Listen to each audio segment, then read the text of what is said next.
Hi guys, my name is Ryan. I'm here with Zach, Yep. and today I'm going to interview him. Tell us about yourself, Zach. My name is Zak Sprung. I'm 38, originally from Albuquerque, New Mexico. Live out here now. I'm full-time comic and actor, and retired firefighter. Enjoying the second career. Okay. I know earlier you told me that you were a voice actor. Mhm. What brought you into voice acting? Well, it was early on in my comedy career, a couple years back, and I got off the stage, and because I do quite a few different characters and voices and stuff in my act, and this lady was just like, "Hey, you have a really good voice. Have you ever thought about doing voice acting before?"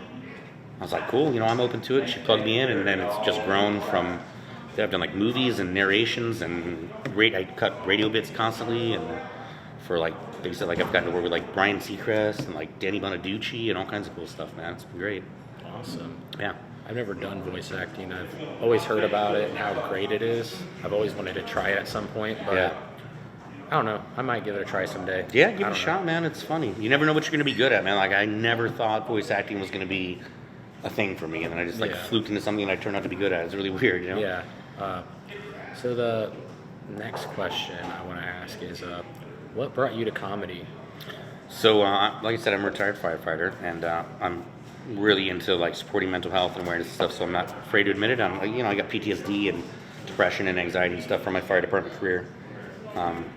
Been on quite a journey through it, And one of the things I started doing early on with my therapy is I started writing, journaling and stuff. And so it wasn't all funny, but it was just at least writing, So I had quite a bit of material built up over 10 years, and I told my therapist, hey, I might want to try an open mic for comedy and whatnot. And she was finally just okay, when are you going to do it? We talked about it a lot. Yeah. So my 36th birthday, I went and did a open mic at this place called Hat Tricks in Louisville.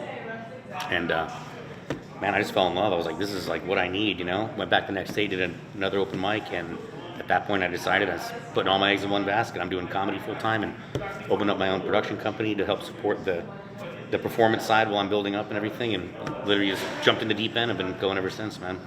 Okay, that sounds really good. I'm glad you're getting really good success in your comedy and stuff like that. Thank you. You said a production company? Yeah. What kind of production company is it? Is it just for comedy? Or? Yeah. So I own Sprung Comedy Productions. It's not specifically just comedy. I've done some variety and stuff like that as well, Okay. but it's primarily comedy though. I don't really do any music specific shows just because that's not really the way I'm set up, Okay. So it's primarily comedy. I produce a lot of shows at Hyena's Comedy Club, different bars, different states, wherever. Because I have a really good professional sound system, so I can kind of make a venue that isn't necessarily a traditional venue because I have the sound system and stuff. So Yeah. a lot of fun, man, and it really helps to support you while you're growing in your stage performance comedy. So yeah. Okay. Excuse me. Throat's a little dry from talking a lot. Oh, I got a Coke right here. So the next question, this one's going to be a little bit deep. Mm-hmm. I know you said that you were a firefighter. Yep. And you have PTSD. Mm-hmm. Would you say comedy was a coping mechanism for you to relieve the stress that you've been through? Yeah, 100%. 100%. Okay. It's been a good one. And I wish I'd have found a lot earlier, honestly, because it's been a great outlet for me.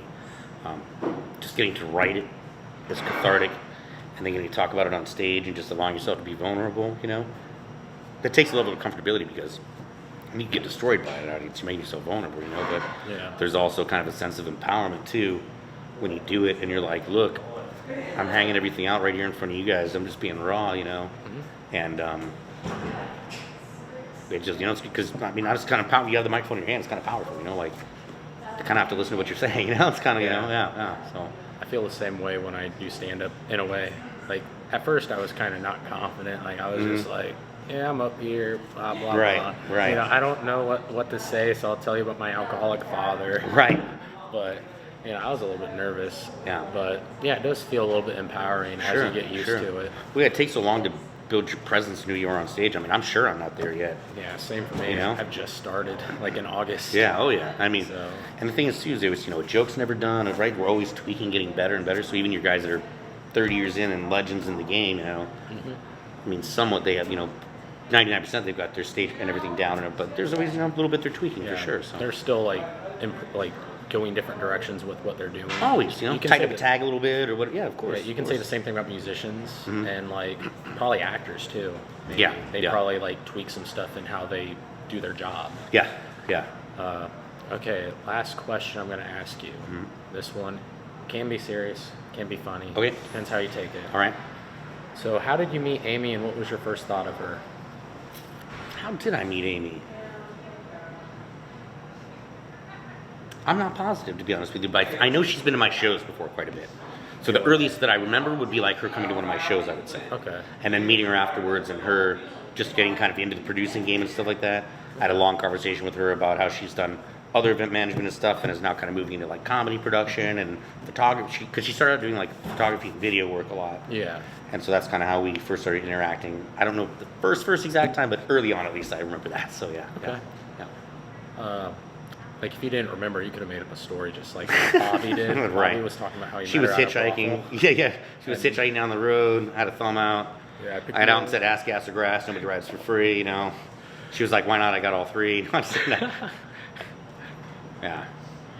That's funny. Okay, to end this part of the interview, something that we kind of added in here for fun. Do you want to ask me a question? Like, it could be anything funny, off the wall, and I'll give you either an answer or I'll make something up. I don't know. Okay, sounds good. Let's see.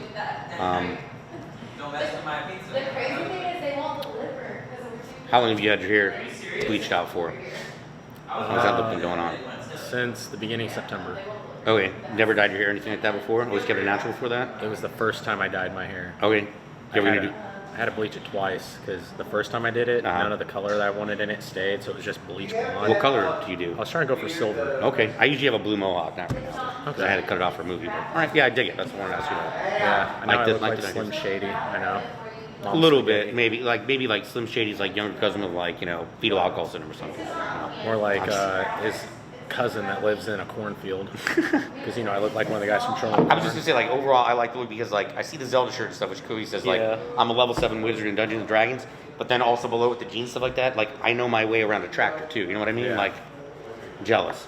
I don't know my way around a tractor at all. I didn't even grow up on a farm. I grew up in a neighborhood that was surrounded by farms. Well, you got it by proxy, you know. Of course. Yeah. So. Anyway, yeah. Oh, Spider-Man. It's a cool tattoo, man. Yeah, I got Spider-Man, Luke. People say I got a tattoo of myself. Does it kind of look Yeah, like that? I guess so. Yeah, yeah. And then I also got Gal from Street Fighter. Okay. Then I got a Naruto tattoo here. What is that? You got to tell me about that one. I don't recognize It's the hidden leaf village symbol from Naruto. That's what they have on their headbands. Anime Naruto. Yeah, See, anime. now we're talking. Now we got to talk to my daughter about that stuff. Then I got don't know. another anime tattoo of Boo from Dragon Ball on my leg. Okay. And then this is my latest. I'll have to flash my nipple on camera. About to get naked on cam. Got the Mandalorian right there. Well, that's cool. Mandalorian. Very cool. All right. That's my most Good. recent. You don't have it in any areas where if and when you get fat, they're going to stretch. So good job on that. Good job picking out locations of your tattoos. I'll probably be covered in tattoos by the time I'm dead. Like, not face tattoos, Yeah. probably no neck. Avoid the no belly, feet. avoid the pecs. But I'll probably get tattoos all up and down my legs and my arms. Okay, all right, Probably cool. some more on my chest, maybe on back. Right on. I don't know about my stomach. I'm still indecisive about that. Get your last name in old English letters right there. My last name? Yeah. I don't even Cholo like my style, last bro. name. My last name's Shover, and people say either Yeah, shover man, it's or great. shove over. But Great.